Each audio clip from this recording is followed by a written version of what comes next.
1 аймгийн иргэдийн хурлын төлөө засгийн орлогчоор ажиллаж байсан Мегмар Жавын Ганбаатар ахыг уулзуулж байна. За сайхан урьдчилж байна уу? Сайхан урьдчилж байна уу?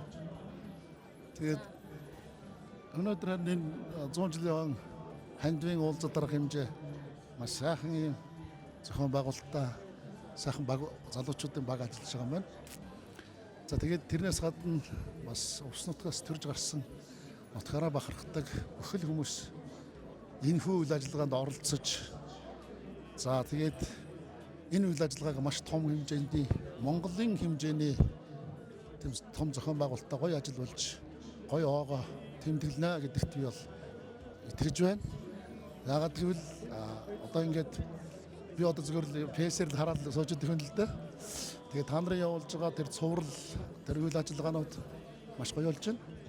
Хүмүүс маань сэтгэлээрээ оролцож байна.